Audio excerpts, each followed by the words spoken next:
आज की इस वीडियो में समझेंगे कि सिमुलेटेड शिक्षण, जिसे हम लोग अनुरूपित शिक्षण या नकली शिक्षण भी कहते हैं, वो क्या होता है। तो इसका प्रतिपादन सन 1918 में डोनाल्ड आर क्रिक्शैंक ने किया था।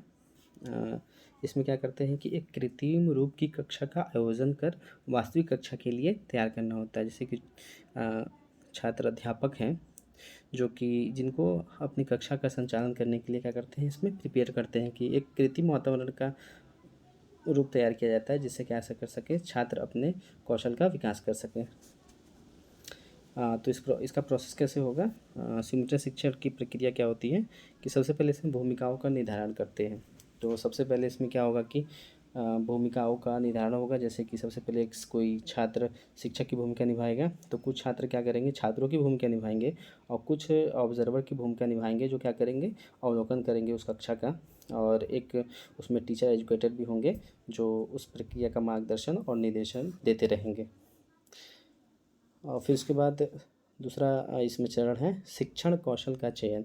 अब इसमें क्या करेंगे, अपने कौशल का चयन करेंगे, कौन से कौशल का हमको विकास करना है। ठीक, कई सारे कौशल होते हैं शिक्षण कौशल, जैसे कि प्रश्न पूछने का कौशल हो गया, व्याख्यान कौशल हो गया, श्यामपट्ट या पट्ट कौशल हो गया, पुनर्बनन कौशल हो गया।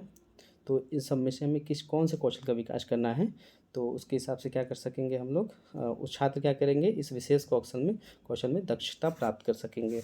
तो उसके बाद क्या करेंगे, पहला और दूसरा चरण हो गया। तो उसके बाद अब पाठ्य योजना तैयार करेंगे। पाठ्य योजना हम लोग लेसन प्लान तैयार करेंगे, या आमतौर पर क्या होता है 5 से 10 मिनट के शिक्षण के हिसाब से इस पाठ्य योजना को हम लोग तैयार करते हैं। इसमें केवल विशिष्ट कौशल को ही विकसित करने का उद्देश्य से सामग्री शामिल होता है। इस पाठ्य योजना में वास्तविक शिक्षण सत्र के लिए एक खाका प्रदान किया जाता है कि किस तरह से पढ़ाना है, कैसे पढ़ाना है, एक पाठ्य योजना तैयार किया जाता है। ठीक, ये 3 चीज़ हो गई। फिर उसके बाद अब क्या करेंगे, एक सिमुलेटेड शिक्षण सत्र या सिमुलेटेड कक्षा सत्र का हम लोग क्या करेंगे, सत्र का आयोजन करेंगे, जिसमें हम लोग जो पाठ्य योजना तैयार किए रहेंगे, तो अपने नकली छात्रों या फिर जो हमारे सहपाठी हो उनके समस्त हम लोग उसको प्रस्तुत करते हैं। ठीक, तो वो इस क्लास को देखते हैं और इसको रिकॉर्ड भी करते हैं ताकि इसका क्या कर सके, मूल्यांकन कर सके और प्रतिपुष्टि कर सके। 5वां चरण इसमें क्या होगा, प्रतिपुष्टि और चर्चा का, फीडबैक एंड डिस्कशन।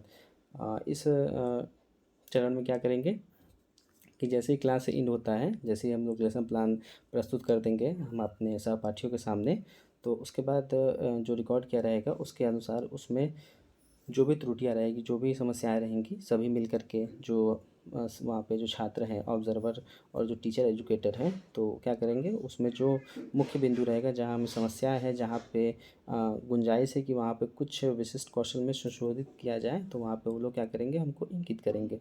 फिर उसके बाद क्या करेंगे, हम लोग फिर पुनः योजना और पुनः शिक्षण करेंगे। ठीक, फिर से हम लोग योजना बनाएंगे और फिर से उन्हीं के समक्ष या फिर कोई और भी छात्र होंगे जो कृत्रिम रूप का वातावरण वहाँ देंगे, उनके समक्ष हम लोग इसको प्रस्तुत करेंगे। ठीक, इसको बार बार दोहराएंगे जब तक कि हम लोग क्या कर सकें, मतलब इस विशिष्ट कौशल में हम लोग दक्ष न हो जाए। कि हम लोग जैसे कि मान लीजिए कि कोई व्याख्यान कौशल का हमें विकास करना है, तो तब तक हम लोग इसको प्रस्तुत करते रहेंगे जब तक उसमें क्या हो सके, दक्ष न हो जाए, तब तक करते रहेंगे। ठीक, अब इसका सिमुलेटेड शिक्षण के व्यवहार को संशोधित करने में अत्यधिक प्रभावी है। ठीक, क्यों प्रभावी है ये शिक्षण व्यवहार में संशोधन के लिए, कि एक सुरक्षित वातावरण प्रदान करता है जहाँ पर शिक्षक गलतियाँ करने और उनके सीखने से डरते नहीं। ठीक, क्योंकि वहाँ पे जितने भी रोल्स निभाते हैं वो हमारे कक्षा के ही सहपाठी हो गए, और जो ऑब्जर्वर के रूप में वो भी सहपाठी है, और एक टीचर एजुकेटर रहते हैं। तो क्या होता है, यहाँ पे एक सुरक्षित वातावरण मिलता है हमें। फिर विशिष्ट कौशलों पर केंद्रित अभ्यास करने का अवसर देता है, कि इसमें क्या होता है, 5 से 10 मिनट का ही क्लास होता है।